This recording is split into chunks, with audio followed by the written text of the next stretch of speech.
오늘 우리에게 주시는 하나님의 말씀은 창세기 50장입니다. 오늘 이제 설날을 맞았는데요. 우리 성도님들 가정에 하나님께서 주시는 복이 가득하기를 소망합니다. 야곱이 죽을 때 그 곁을 요셉과 또 요셉의 형제들이 같이 지켰습니다. 우리 1절 말씀을 제가 읽어보겠습니다. 요셉이 그의 아버지 얼굴에 굽으려 울며 입 맞추고. 요셉은 아버지 야곱이 죽자 울면서 그 입에 입을 맞췄습니다. 임종할 때, 아버지 야곱이 임종할 때 그 자리를 지킨 것이죠. 이것이 의미 있는 것은 하나님께서 야곱이 애굽으로 내려오기를 주저할 때 브엘세바에서 이것을 야곱에게 약속해 주셨었습니다. 창세기 46장 4절에 보니까 내가 너와 함께 애굽으로 내려가겠고 반드시 너를 인도하여 다시 올라올 것이며 요셉이 그의 손으로 내 눈을 감기리라 하셨더라. 하나님께서는 가나안 땅 그 남단 끝인 브엘세바에서 야곱에게 약속하셨습니다. 애굽에서 함께 하실 것이고 요셉이 너의 아들 요셉을 만날 것인데 요셉이 내 눈을 감겨줄 거다라고 약속을 해주신 거죠. 야곱은 애굽에서 죽었다고 생각했던 사랑하는 아들 요셉을 다시 만나게 되었고, 그곳에서 정말로 17년을 살다가 이제 마지막 순간에 아들 요셉이 보는 앞에서 마지막 죽음을 정말 맞게 되었습니다. 하나님께서 브엘세바에서 약속하셨던 그 약속을 신실하게 지켜주셨던 것입니다. 우리 하나님은 신실하신 하나님이신 줄 믿습니다. 그분이 하신 말씀은 꼭 이루어지는 줄 믿습니다. 시편 119편 86절에도 주의 모든 계명들은 신실하니이다 라고 말씀하십니다.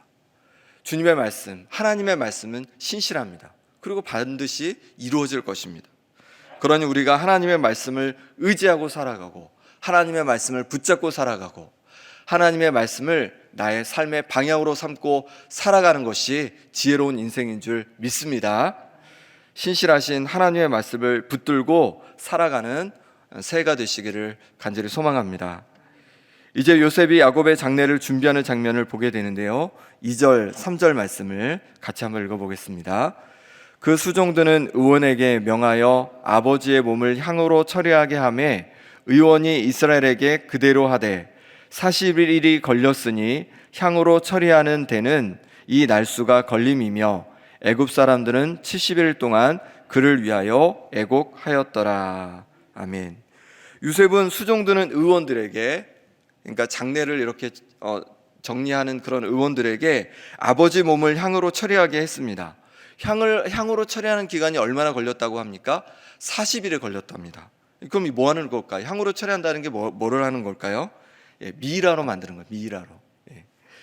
시신을 방부제로 처리해서 미이라로 보존하는 것은 고대 이집트, 애굽의 장례 관습이었습니다. 요셉은 애굽의 그 장례 관습대로 아버지 야곱을 방부제 역할을 하는 향으로 처리하여서 미이라로 만든 거예요. 그리고 나서 애굽 사람들도 모두 함께 70일 동안 애곡합니다. 곡을 합니다. 왜 그러냐면 바로 야곱의 아들 이 요셉이 애굽의 총리이기 때문이죠. 곡하는 기간이 끝나자 야곱은 바로에게 말하여서 아버지 야곱을 가나안 땅에 있는 가족 묘실에 장사해야 하니 가나안 땅으로 올라가는 것을 좀 허락해 달라고 합니다. 이 바로 왕이 요셉에게 그것을 허락해 주고요. 이제 가나안 땅의 막벨라 굴에 가서 야곱을 장사하게 됩니다. 13절 말씀 제가 읽어보겠습니다.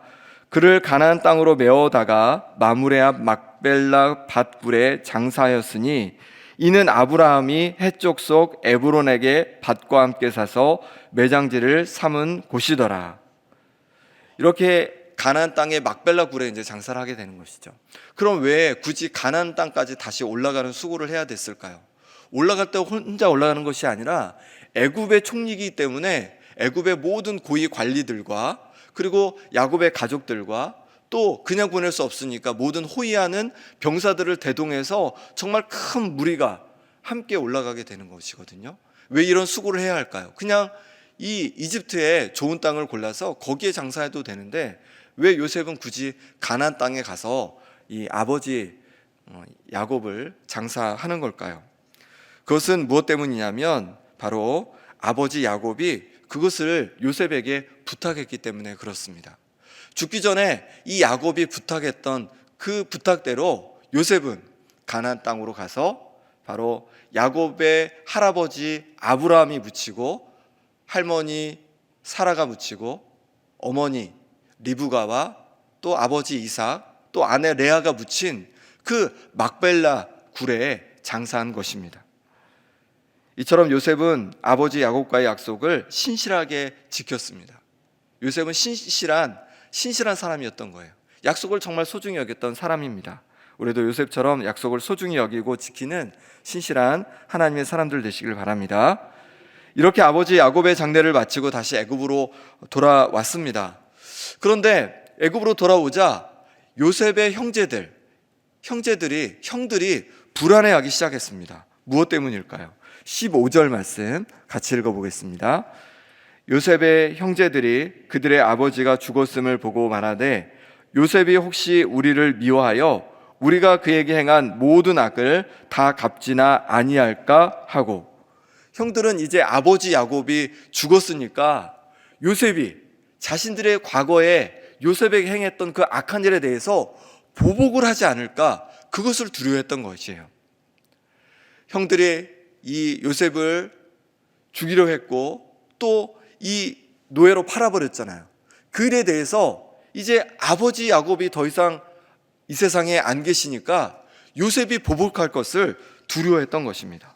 그래서 형들은 어떻게 하냐면 아버지의 이름을 빌려서 거짓말을 합니다. 어떤 거짓말을 하냐면, 요셉 총리요, 아버지가 살아계실 때 우리에게 말씀하셨는데 우리들의 잘못을 요셉 당신이 꼭 용서해 주라고 아버지께서 우리에게 말씀해 주셨습니다 라고 거짓말을 하는 거예요. 요셉은 살아생전 그런 얘기를 하지도 않았는데, 이 얘기를 들으면서 요셉은 어떠했을까요?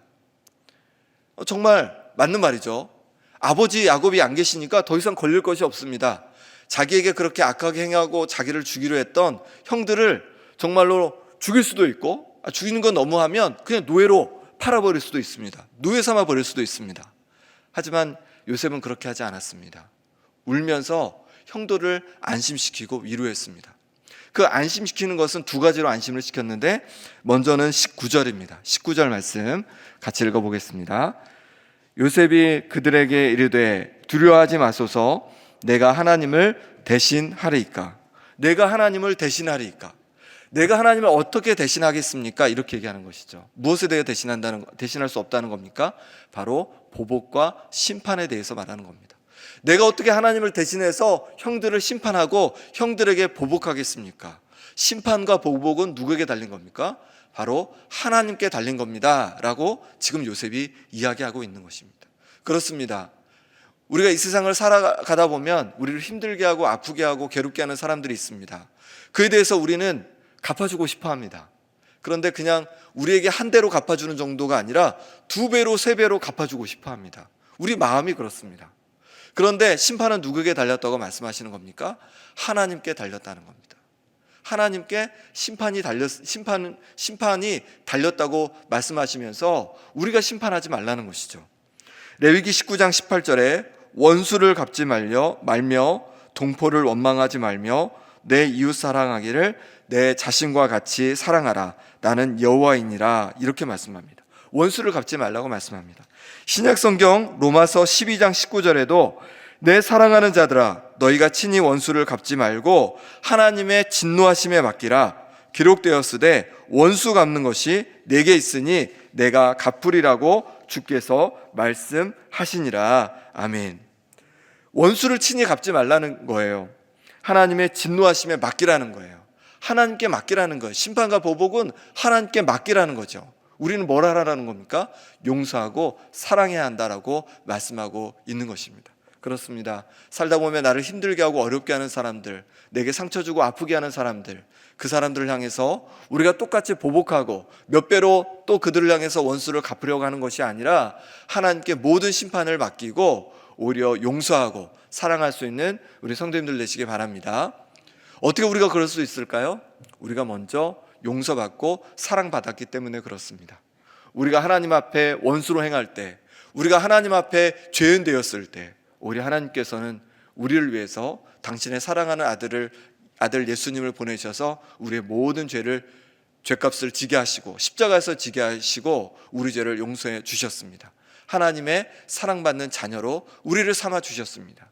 그 하나님의 사랑과 용서를 늘 기억하면서 우리도 용서하고 사랑하며 모든 원수 갚는 것은 하나님께 맡겨버리는 우리 성도님들 되시기를 간절히 소망합니다. 이처럼 요셉은 심판은 하나님께 있음을 고백하며 형들을 위로하였고요. 또 한 가지로 위로하는데 20절을 같이 읽어보겠습니다.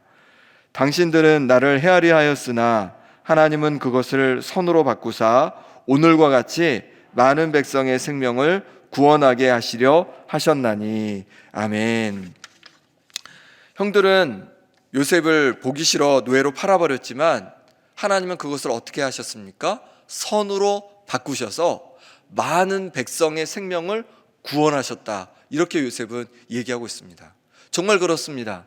요셉이 애굽으로 팔려왔기 때문에 애굽의 총리가 되었고, 요셉이 애굽의 총리가 되었기 때문에 7년 풍년 뒤에 찾아온 7년 흉년 동안에, 기근 동안에 그 애굽에 있는 모든 사람들을, 죽을 수 있는 모든 사람들을, 흉년을 인해 죽을 수 있는 모든 애굽 사람들을 살렸고, 또는 야곱의 자녀들, 자기 형제들을 모두 살릴 수 있었던 것이죠. 하나님께서는 형들은 악한 마음으로 해하려고 노예로 팔아버렸는데 하나님께서는 그것을 선으로 바꾸시사 놀라운 역사를 이루어 가신 것입니다. 우리에게도 마찬가지입니다. 때로 우리에게 힘들고 어렵고 아픈 일들이 찾아오더라도 우리가 낙심하지 않아도 되는 것은 하나님께서 그것을 반드시 선으로 바꾸어 주실 줄 믿기 때문입니다. 하나님께서 우리에게 찾아오는 모든 일들을 합력하여서 선을 이루어 가실 줄 믿습니다. 로마서 8장 28절에 우리가 알거니와 하나님을 사랑하는 자 곧 그의 뜻대로 부르심을 입은 자들에게는 모든 것이 합력하여 선을 이루느니라. 아멘. 모든 것이 내게 찾아오는 좋은 일이든 아픈 일이든 힘든 일이든 모든 것을 합력하여서 선을 이루어 가시는 하나님을 바라보면서 때로 어려움이 오더라도 낙심하는 것이 아니라 담대히 이겨가고 때로 힘들고 어려운 일 속에서도 감사하며 살아갈 수 있는 우리 성도님들 되시기를 간절히 소망합니다. 요셉은 형들과 그 가족들과 110세까지 애굽에서 살다가 요셉도 이제 죽음을 맞이하게 됩니다. 26절입니다. 요셉이 110세의 죽음에 그들이 그의 몸에 향재료를 넣고 애굽에서 입관하였더라. 요셉이 죽고 난 이후에 이제 이스라엘 백성들이 어떻게 될지는 내일 함께 또 나누도록 하겠습니다. 이 시간 우리 함께 기도하겠습니다. 기도하실 때 하나님 아버지, 신실하신 하나님의 말씀을 우리 인생의 방향으로 삼고 살아가는 우리가 되게 하여 주시고 또 우리 자녀들 또 우리 자손들 되게 하여 주시옵소서. 하나님의 말씀이 우리 자녀들의 삶의 방향이 되게 하여 주시옵소서. 함께 기도해 주시고 나를 힘들고 아프게 하는 사람들에 대한 심판은 하나님께 맡겨드리며 이 시간에 용서의 사람이 되겠다고, 나를 힘들게 하고 아프게 한 모든 사람을 용서하겠다고, 하나님의 주신 그 사랑으로 용서하겠다고 용서의 기도를 드리면 좋겠습니다. 또한 모든 일을 선으로 바꾸시는 하나님을 바라보며 날마다 감사의 사람 되게 하여 주시옵소서. 오늘 설 명절을 맞아 가족들과 함께 만날 때 우리 성도님들 각 가정마다 하나님의 평안과 하나님의 기쁨이 임하게 하여 주시라고 기도하시고, 아픈 성도님들 특히 하민철 장로님, 박정림 권사님, 하나님께서 모든 치료 과정 중에 하나님께서 놀라운 치유의 은혜를 부어주시라고 이 시간 우리 함께 기도하겠습니다. 하나님 아버지 하나님, 우리를 향해서 신실하게 말씀해 주시고 그 약속의 말씀을 반드시 지키시는 하나님 아버지, 우리 인생 방향을 하나님 말씀으로 삼고 살아가길 원합니다. 하나님 말씀을 붙잡고 하나님 말씀을 아버지를 의지하며 살아가는 우리 인생 되어주기를 원합니다. 우리 자녀들도 또 우리 손주들도 하나님의 말씀을 붙잡고 살아가는 하나님의 사람들 되어지길 원합니다. 하나님 아버지, 하나님의 말씀으로 우리를 감동하시고 하나님의 말씀으로 우리를 인도하여 주시옵소서. 하나님, 우리가 세상을 살아가면서 우리를 힘들게 하고 아프게 하는 사람들, 또 아버지는 괴롭게 하는 사람들, 원수로 행하는 많은 사람들을 보게 됩니다. 그들을 향해서 우리도 똑같이 그들을 대하는 것이 아니라 하나님의 그 큰 사랑으로 용서하고 모든 심판을 하나님께 맡겨드리는 하나님의 사람들 되게 하여 주옵소서. 모든 일을 선으로 바꾸시는 하나님 아버지, 하나님 아버지를 바라보며 날마다 감사의 사람 되게 하여 주시옵소서. 아버지 하나님, 때로 어려운 일이 오더라도, 힘든 일이 오더라도 하나님께서 선으로 바꾸어 주실 걸 믿음으로 감사하며 영광 돌리게 하여 주시옵소서. 오늘 설명절을 맞아서 가족들과 함께 만나게 될 텐데 우리 성도님들 가정마다 하나님의 평안이 임하게 하여 주시고 모든 예배드리는 곳곳마다 하나님께서 역사해 주셔서 성령의 충만한 은혜를 부어 주시옵소서. 아픈 성도님들 회복하여 주시길 원합니다. 우리 하민철 장로님, 박정영 원사님, 또 아픈 모든 성도님들 하나님 만져주셔서 하나님 회복시켜 주옵소서. 치유하여 주옵소서. 고쳐 주옵소서. 아픈 무릎마다 허리마다 모든 곳곳마다 하나님께서 회복하여 주시옵소서. 능력으로 부어 주시옵소서. 주님 구합니다. 주님 함께하여 주시옵소서. 하나님 아버지, 신실하신 하나님 아버지의 말씀을 붙잡고 살아가는 우리의 인생 되어지길 원합니다. 어디로 갈지 어떤 인생을 살아가야 할지 늘 고민하며 방황하는 인생이 아니라 하나님의 말씀을 붙잡고 그 말씀을 쫓아 살아가는 우리의 인생 되게 도와주시고 우리 자녀들의 인생 되게 도와주시고 우리 손주들의 인생 될 수 있도록 역사하여 주시옵소서. 나를 힘들게 하고 아프게 하는 사람들에 대한 심판은 하나님께 모두 맡기게 도와주시고 용서의 사람, 사랑의 사람이 될 수 있도록 역사하여 주옵소서. 모든 일을 선으로 바꾸시는 하나님을 바라봅니다. 하나님 아버지, 때로 어렵고 힘들고 괴로운 일이 있을지라도 선으로 바꾸시는 하나님을 바라보며 날마다 감사하는 하나님의 사람 되게 하여 주시옵소서. 설 명절을 찾아 아버지 하나님 가족들을 함께 만나게 될 텐데 우리 성도님들 가정마다 하나님의 평안이 임하게 도와주시고 모든 드려지는 가정 예배마다 성령께서 임하여 주옵소서. 하나님, 아픈 성도님들을 만져주시기를 원합니다. 하민철 장로님, 박정영 권사님, 그리고 또한 아픈 많은 성도님들 하나님께서 만져주셔서 아픈 곳곳마다 회복시켜 주시고 치유하여 주셔서 정말로 강건하게 또한 살아갈 수 있도록, 올해를 살아갈 수 있도록 인도하여 주시옵소서. 예수님의 이름으로 기도드립니다. 아멘.